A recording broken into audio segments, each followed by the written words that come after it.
Armikrog is a point-and-click adventure game realized in stop-motion animation. This is Tommynaut, the main character from Armikrog. He was a creation of our pal Douglas Tenaple.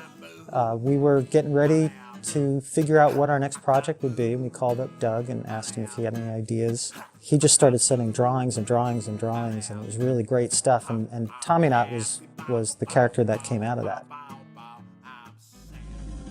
He's crash-landed on this crazy planet, and he's stuck in a fortress called Armikrog. So he's trying to get out, along with his sidekick, Beak. Okay, Beak. Tommynaut, the character, is an astronaut. He's someone that's aspiring to be a hero. He tends to move in what he thinks are heroic poses. So he'll strike a pose because he's seen it before and seen other people in heroic situations act that way, but he's not really feeling it from the inside. He's the kind of guy who is not quite where he'd like to be in terms of his status as an astronaut. Yeah, this does not look good.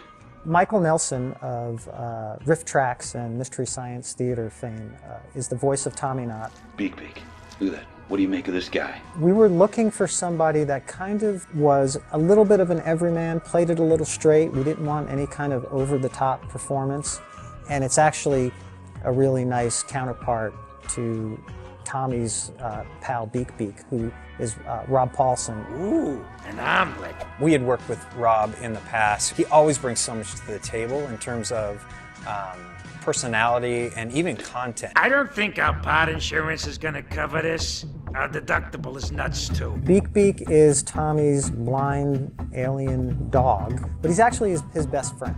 At times he's kind of the voice of reason, but he's also a wisecracking guy that likes to have a good time. We'd never done a game where you could switch control between two characters. Tommy and Beaky were such a cool little team together that we wanted to try it where you could switch between the characters and do different things with each character.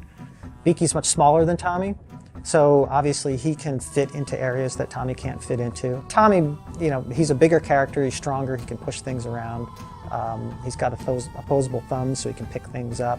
He can climb on things, so he does things that Beaky can't do as well. Once he was designed, one of the first things we started to do was some pencil test animation, which are hand-drawn animations of the characters, kind of exploring some of their personality, the way they might walk or move. So once we have a design that we're happy with and it's ready to make the jump from paper drawings to something dimensional, the first step is to create the skeleton for the character.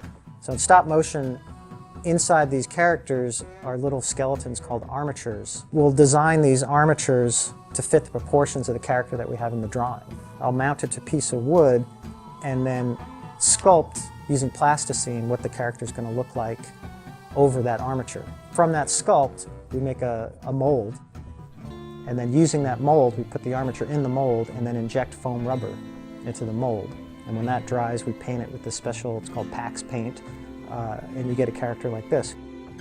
He looks like he's made out of clay, and we sculpt it so it looks that way, but this is far more durable than clay. That gives us a physical puppet that we can bring on set and begin the stop-motion animation process. There's this magic when things all start to come together. You've done your animation, you've done your backgrounds, you're putting it in the game, you're seeing everything work together, and it's fun, and it's interesting, and it looks unique. And that's how we brought Tommynaut to life.